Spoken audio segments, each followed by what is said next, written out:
धर्म ग्रंथ एवं ऐतिहासिक ग्रंथ से मिलने वाली महत्वपूर्ण जानकारियाँ। देखिए, ये धर्म ग्रंथ और ऐतिहासिक ग्रंथ से मिलने वाली महत्वपूर्ण जानकारियाँ, ये किसके बारे में जानकारी दे रहा है?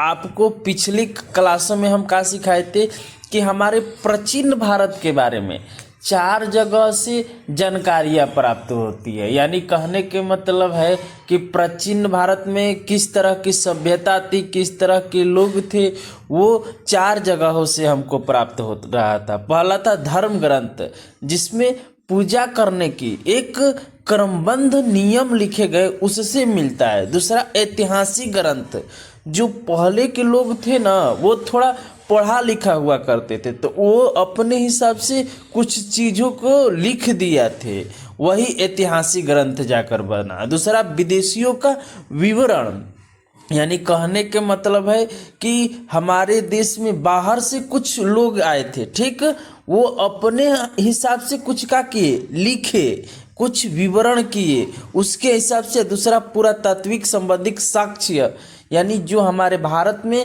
रहता है मटेरियल, माने रहता है वस्तु, उसके हिसाब से अपने प्राचीन भारत के बारे में जानकारियाँ ग्रहण की है। अब देखिए, इसमें उन्हीं दो, अब कितने पर ये पहले देखिए कि कहाँ कहाँ से। पहला धर्म ग्रंथ, दूसरा का ऐतिहासिक ग्रंथ, तीसरा विदेशियों का विवरण और चौथा पुरातात्विक संबंध। तो वही 2 मिले। हम आज पढ़ेंगे धर्म ग्रंथ एवं ऐतिहासिक ग्रंथ से मिलने वाली महत्वपूर्ण जानकारियाँ। यानी कहा जाए कि भारतवर्ष की जानकारियाँ जो धर्म ग्रंथ है एवं ऐतिहासिक ग्रंथ है, उनसे हमें क्या अपने भारत के बारे में जानकारी मिलती है, वह पढ़ेंगे। अब यहाँ से देखिए, भारत का सर्व प्राचीन धर्म ग्रंथ वेद है। यानी कहने के मतलब हमारे भारत में जो सबसे पुरानी चीज है वो क्या है? वेद है, जिसमें मंत्रों का उच्चारण, पूजा करने का विधि विधान किसमें लिखा गया है? वेद में।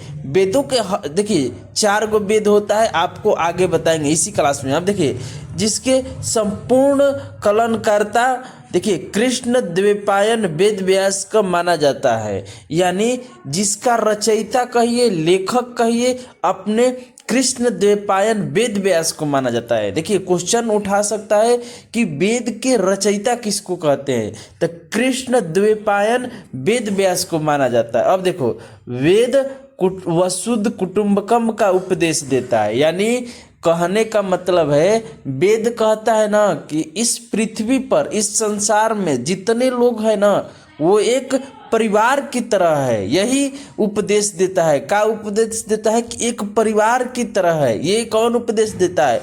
वेद उपदेश देता है। अब देखो, भारतीय परंपरा वेदों को नित्य तथा औपचारिक मान्यता है। यानी कहने के मतलब कि वेद को ना नित्य दिन क्या करना चाहिए? अध्ययन करना चाहिए, पढ़ना चाहिए।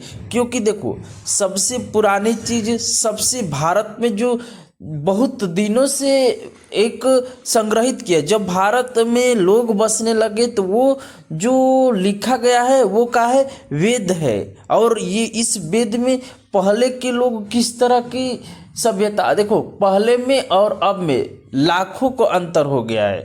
क्योंकि देखो, संस्कृति अब थोड़ा बहुत भी नहीं रह गई है, उस इसीलिए अब देखो, वेद कितना है? 4 है। देखो, वेद 4 है, ध्यान से समझिएगा।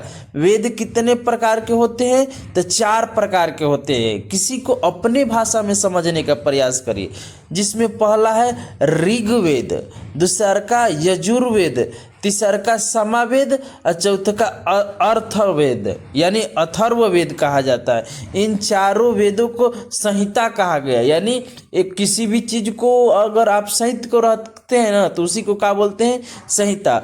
अब देखिए, ऋग्वेद में क्या पढ़ना है, यजुर्वेद में क्या पढ़ता है, और सामवेद में क्या पढ़ना है, अथर्ववेद में क्या पढ़ना है। देखिए, अगर इंट्रोडक्शन को ध्यान से समझ लेते हैं तो आगे चल को आपको थोड़ा भी दिक्कत नहीं होगा। अब देखिए ऋग्वेद में आपको एक मंत्र का संग्रह कर दिया। मान लीजिए को बहुत माने तो पूजा पाठ में हर किसी का एक रूल होता है, तो उसमें ऋग्वेद में क्या किया गया कि जितने मंत्र होते हैं उनको एक सही ढंग से सही तरीका से सजा कर लिखा गया। किसमें? ऋग्वेद में। क्वेश्चन पूछ सकता है कि ऋग्वेद में क्या संग्रहित है, यानी देखो संहिता यानी एक तरह से सरिया कर रखा गया है, सहेज कर रखा गया।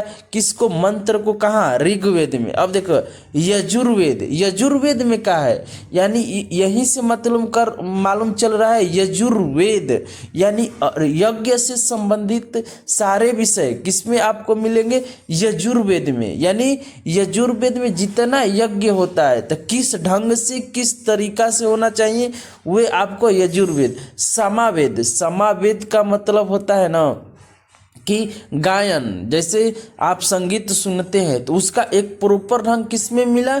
समावेद में। अब एक है अथर्ववेद। देखो पहले के भी लोग ये टोना टानी पर या दवाई बीरो पर सब ध्यान देते, तो उनका एक सही ढंग से सही तरीका से संगीत कौश में है एकत्रित किसमें किया गया? अथर्ववेद में। कि इस तरह के हर चीज मने कहा जाए कि जोग टोटल। आज भी किसी का कपार सर दर्द करने लगता है तो झरवाने का, तो वो सब नियम किसमें लिखा गया? अथर्ववेद में। यानी अथर्व, इन चारों वेद को संहिता कहा गया। यानी जितने मने ऋग्वेद में मंत्रों को एक ढंग से एकत्रित किया, यजुर्वेद में यज्ञ के नियम को एक सही ढंग से एकत्रित किया गया है, समावेद में इसमें संगीत का एक सही ढंग से एकत्रित किया गया है, अथर्ववेद में यानी टोना टानी का सब एक लाइन में समझ लीजिए एकत्रित किया गया है।